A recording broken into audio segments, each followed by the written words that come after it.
Super attacks, ultimate abilities, whatever you call them, monsters do have them. Often they're incredible spectacles that end with big explosions and usually a lot of damage. Supers are standout attacks that many monsters do possess. However, not all monsters are made equal. Only many of the strongest and scariest monsters do have these ultimate abilities, but today we thought it'd be fun to take a look at many of these super attacks found in Rise. I've gone through every monster in high rank at the threat level of 7 and above. So, welcome back to Rage Gaming. My name is Hollow, and these are the super attacks of Rise. The plan is to take a quick look at the supers before I talk about how they work and my thoughts on it, but let's get started with our first monster, Kashala.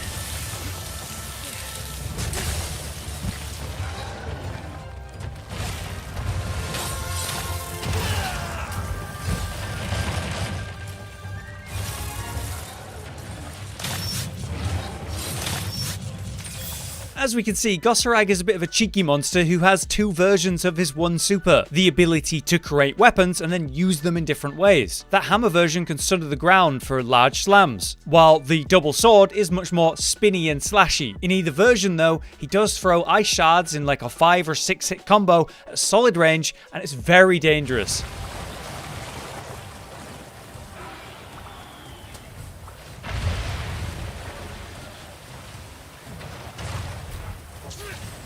Almadron's a bit of a weird one. While I personally think the ultimate ability is probably the way he creates terrain using mud, it's not exactly the most dangerous attack he has. I mean, it looks great, jumps up into the air, creates those pillars are massive, now you've got fun terrain to overcome, but Almadron's most dangerous attack is actually the ball it makes out of the lava mud, and then slams it down on you with a flip into the air, dealing massive damage. So either of these could be considered a super, and I think that's pretty cool.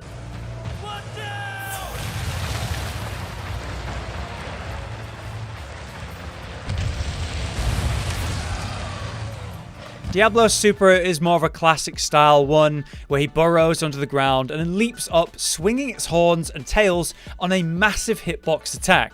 I swear, this thing will hit me, doesn't matter how far away from it that I am.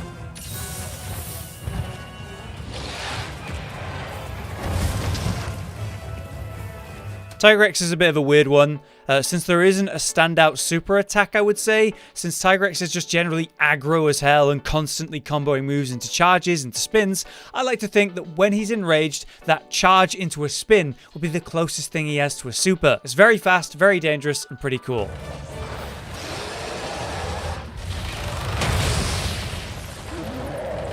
Reshang Super compared to Tigrex is a lot more standout. Only performed when enraged and charged up with those red arms, Reshang will crackle with energy and then perform a leaping electric slam at long range and very fast speed. This one's really dangerous, and I'm sure it's carted many hunters throughout Rise at this point.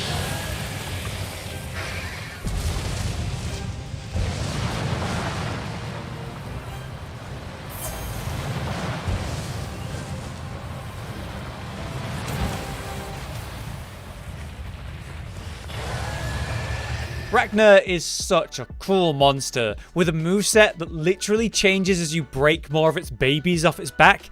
Creepy, but cool. The super though, very clear. It climbs to the ceiling and performs a very wide range fire breath attack. It looks really cool, but is also weirdly safest from when you're directly beneath it.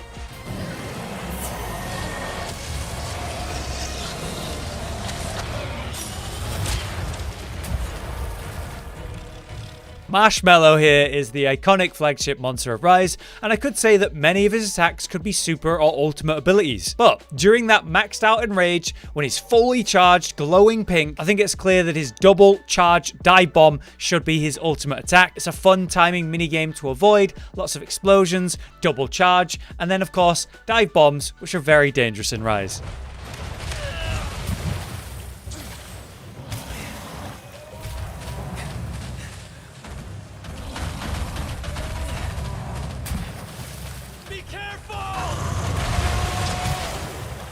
The Goose is back in Rise, and speaking of dive bombs, we've got another one. This guy will do his amazing bombing run, whether he's enraged or not, flying by multiple times and dropping tons of bombs, triggering faster when it's enraged. The spread of these feels massive in Rise, and maybe that's because they've given us the wire bugs, so they knew they needed to cover a wider area. You've got to keep your eye on the Goose as well, because he'll come back charging in for a final huge explosion on the third flyby.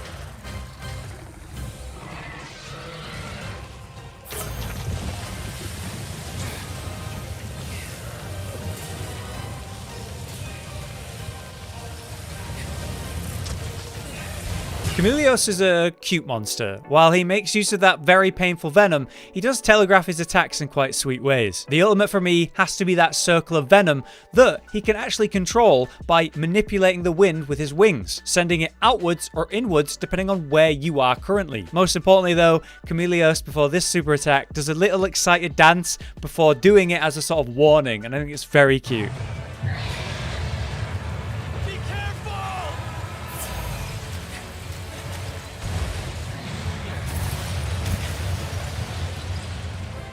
Kashala in Rise is incredible. Honestly, one of the most annoying Elder Dragons I've ever fought in World, and is now one of my favorites in Rise. The way it uses the Nados, like spinning Beyblades, spinning out in various directions or groups, is really cool. Visually, the black wind looks really scary, and none deadlier than the super attack of that vacuum tornado, the massive swirling wind that will drag you in, before then exploding out for massive damage. This is a cool move.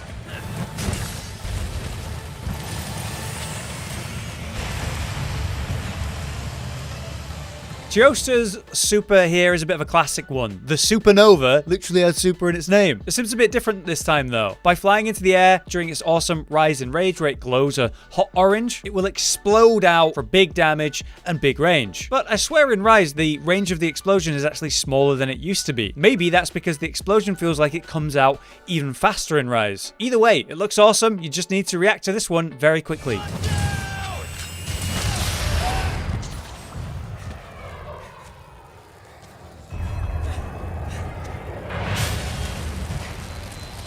Valstrax around the world is another iconic ability. Like I said, Rise loves its dive bombs. Described now as an ambush attack, we see Valstrax fly off into the faraway skies, only to then pop back at breakneck speed and crush any hunter just standing around. One of the coolest supers they've ever made, for sure.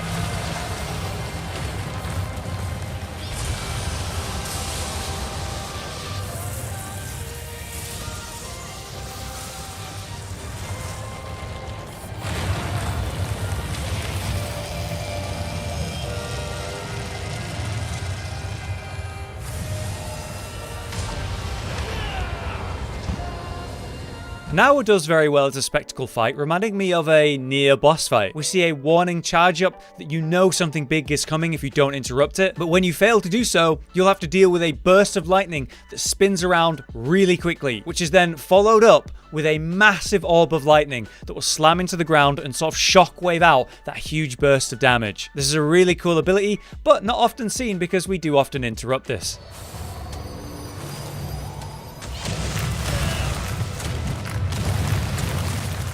Ibushi, like Narwa, will also charge up before his super and will often interrupt this one. Here, however, he makes use of the terrain, picking up ground that's full of cannonballs. You have a brief window to destroy all of these and deal some nice damage to him as well. Every ball you do not destroy will be flung back at you one after the other, which I can't really recommend.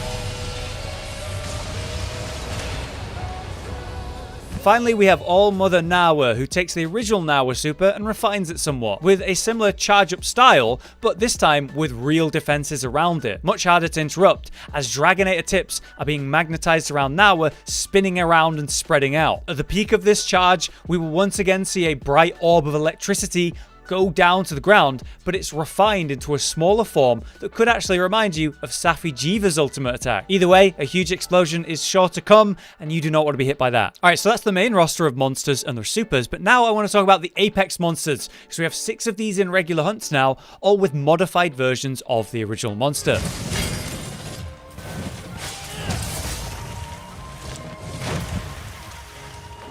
Apex Azurus is a bit of a subtle and simple one. Since it's an earlier monster, I think that's fair, it's not as complex. It's a simple combo that changes the original into a more deadly 3-hit combo.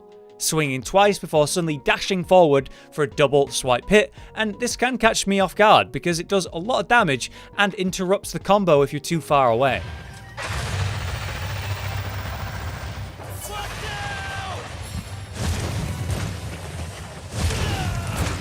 Things are a bit more interesting with Apex Wrathion here. I really like this Apex fight. The poison spikes from the tail are such a good way to augment the monster. The ultimate attack here is probably that multi-flip combo that leaves multiple poison spikes on the ground, augmenting the original flip attack into this new, faster, deadly combo. I think this is a great deviant of the original, and I think Apex monsters really should have their own sets of skills, and that was a bit of a letdown.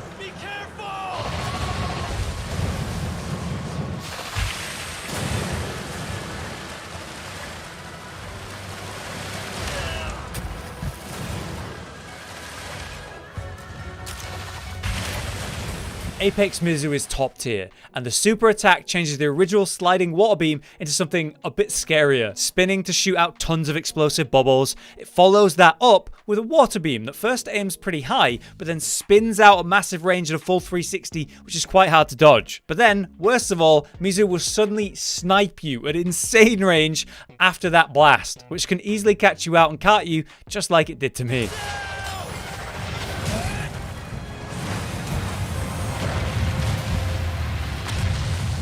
The Dread King is back, and his super, the massive explosive shot from the sky, is just as incredible and scary in Rise. And I actually really like that the Rampage version does this attack many times, covering a much huger area compared to the regular hunt. A thank you to Rage and Cotton for the footage on this one. Apex Diablos here actually only does its super attacks when low health. This is just how Bloodbath used to work, and it certainly is another version of Bloodbath when we talk about Apex Diablos. There's actually two super moves that we can see here. Firstly, this hyper-fast charge back and forth, finishing with an apparent cotton-killing spin, and then the second incredible surprise air dive after leaping from the underground in sort of a cloud of black smoke, and then exploding down on a target in black smoke on impact, absolutely crushing anything where it lands. These supers are way more impactful than the regular Diablo, so again, don't sleep on these Apex monsters. They're really good.